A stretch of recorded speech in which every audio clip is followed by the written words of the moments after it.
आमे बन्यार मुकाबला करने पूरा सचेतन अच्छु। आमे देखु रविवार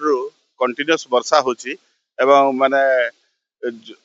माने एटा बेसी वर्षा नहेले मध्य किंतु रेनफॉल कंटिन्यूस अच्छी से आमर किछिटा इनफ्लो होकिना रिजर्वर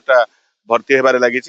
आटा को आखिरे रखिकिना एवं आगामी 19 तारिख में पुणी गोटे लघुचाप को आखिरे रखिकी जपरी कौन परिस्थिति गंभीर परिस्थिति न घटू सेटा को आम आखिरे रखिकिना आज पुणी थे द्वितीय थर पर आम बन्या जल को छाड़ीचु आमर डैम बाटे आज आम मोटामोटी 90 क्यूमेक पानी एवं छाड़ीचु आमठी एवं 150-160 क्यूमेक इनफ्लो अच्छी किंतु आम जानूँ कि आगामी 2-3 घंटा भितर सांगे सांगे आमर इनफ्लो बढ़ी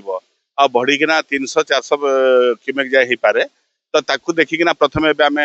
घंटाटे हिसाब से पानी छाड़ुबू एवं मीटर आमर लेवल देखिकी से हिसाब से आम के छाड़ू देखू